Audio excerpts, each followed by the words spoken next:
부동산이 있는 사람들은 계속 소득을 벌어들이고 없는 사람들은 점점 더 살기 힘들어지는 그런 현상이 일어나게 되겠죠. 보유하는 것만으로 좀 부담을 주도록 만들어진 게 종합부동산세예요. 틱톡. 안녕하세요. 참여연대 조세복지활동가 희연입니다. 집에 대한 이야기를 좀 나눠보려고 해요. 그래서 같이 이야기 나눌 사회초년생 손님을 모셨습니다. 안녕하세요. 사회초년생 이현주입니다. 잘 부탁드립니다. 지금 혹시 어떻게 살고 있어요? 집에 대한 이야기를 하다 보니까 또 현재 거주 상태에 대해서 여쭤보시는 거죠? 저는 수도권에 부모님이랑 함께 살고 있어요. 저랑 비슷해요. 사실 독립을 생각해보지 않은 건 아니에요. 그래서 부동산 앱 같은 걸 맨날 찾아보는데 제가 가진 돈으로 방 오케이, 집 불가능. 언젠가는 독립을 할 수 있지 않을까라는 생각으로 살고 있어요. 틱톡. 안젤리나 졸리가 아들이 한국에서 대학교를 다닌대요. 그래서 서울에 집을 잠깐 얻었는데 그게 광화문 스페이스본이래요. 광화문에? 네, 몰랐죠. 윤지님은 어때요? 혹시 합정에 메세나폴리스라는 아파트 아시나요? 완전 알죠. 연예인 아파트. 맞아.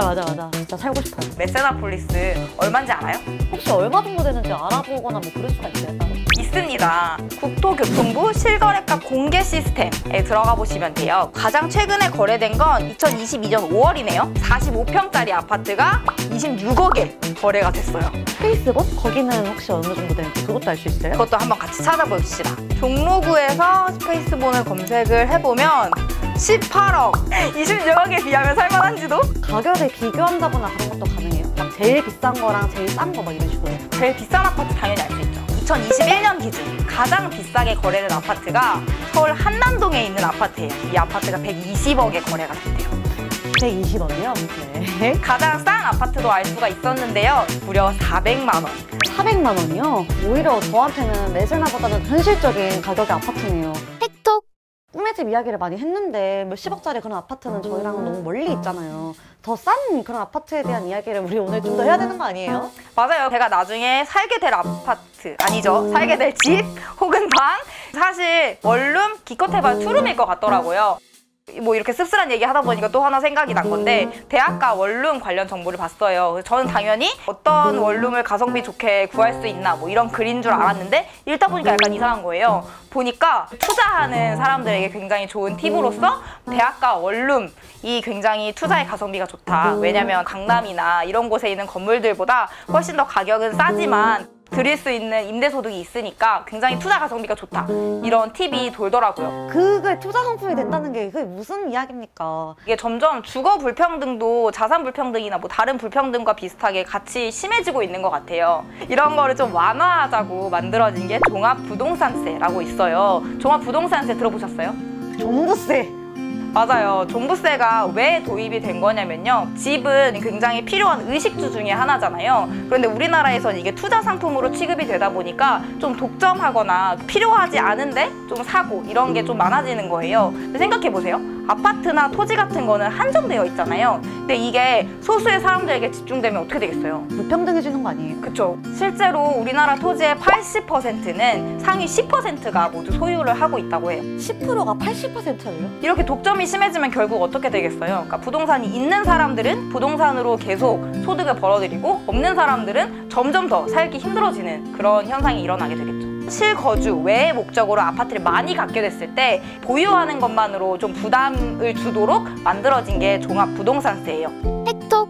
종합부동산세가 중요한 것 같은데 어느 정도 세금이 매겨지는 거예요? 종합부동산세 계산하는 거를 알려면 두 가지가 필요해요. 첫 번째로는 아파트의 가격이고요. 두 번째로는 공정시장 가액 비율이 그해 몇 %인지예요. 공정시장 가액 비율? 아유, 어려운데요, 너무? 만약에 연주님이 지금 아파트를 한 채 가지고 있어요. 그 아파트의 가격이 11억 이하면 종부세를 내지 않아요. 메세나폴리스가 26억이라고 하셨죠? 그러면은 11억 이상이니까 저는 당연히 종부세를 내는 그렇게 되겠네요? 그럴 것 같죠? 근데 법적으로 종부세를 매기는 아파트의 가격은 실거래가가 아니라 공시가격이에요. 공시가격이라는 건 매년 정부에서 여러 가지 기준을 통해서 법적인 가격을 정하는 거예요. 그러다 보니까 실거래가랑은 조금 차이가 있어요.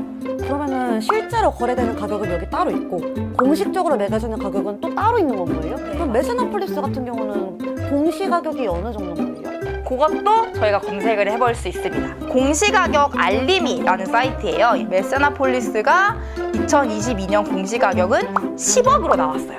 10억이요? 아까 실거래가가 한 26억 정도 된다고 했는데 그럼 2배 정도 차이 나는 거 아니에요? 너무 차이가 심하게 나는 것 같은데? 그럼 광화문 그 스페이스본도 검색할 수 있어요? 그것도 한번 검색을 해봅시다. 얘도 10억입니다. 둘 다 26억짜리, 10몇억짜리 그런 아파트에 살지만 결국 종부세는 내지 않는 그렇게 되는 거네요. 맞아요. 공시가격은 실거래가의 한 50%에서 70% 정도의 가격으로 매겨지고 있어요. 이 실거래가 말고 그 공시가격 거기에 이제 세금이 매겨지는 거예요? 그것도 아니에요. 아까 얘기한 게 아파트 가격이었고 그래서 공시가격이 나왔잖아요. 여기에 각종 공제 금액이 빼져요. 그리고 마지막에 공정시장 가액 비율이 곱해지는데요. 지금 현재는 공정시장 가액 비율이 60%예요. 그러면은 실거래가에서 공시가격으로 줄어들고 또 줄어들고 원래 가격에서부터 너무 많이 줄어들게 되는 거 아니에요? 이런 문제의식이 옛날부터 있어서 공정시장 가액 비율을 없애자 또는 아예 100%로 만들어서 현실화하자라는 이야기가 항상 있어 왔어요. 그래서 지난 정부에서는 100%까지 공정시장 가액 비율을 끌어올려 놨는데요. 새 정부에서 공정시장 가액 비율을 60%로 이번에 다시 줄였어요. 세금이라는 게 막 왔다 갔다 해도 되는 거예요? 이거 원래는 법적으로 이렇게 되게 정하지 않아요?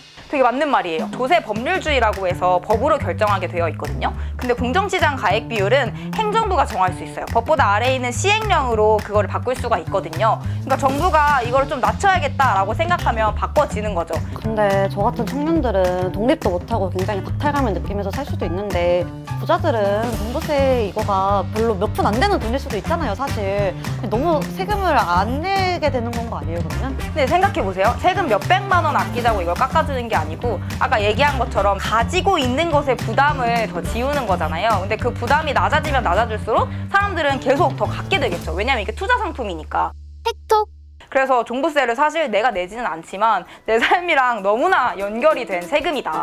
갑자기 왜 제가 왕복 3시간씩 왔다 갔다 하면서 이렇게 힘들게 출퇴근을 하고 독립도 못하고 살아야 하는지 현타가 심하게 오네요. 제가 처음에 알고 있던 종부세랑 좀 많이 다르구나 이런 생각도 들었어요. 세금 폭탄 같은 그런 여론들이 있었어가지고 되게 세금을 많이 내는 건 줄 알았는데 26억 아파트에 살아도 그런 세금 하나 내지 않는 그런 세금이었구나. 종부세에 대해서 많이 배워갑니다.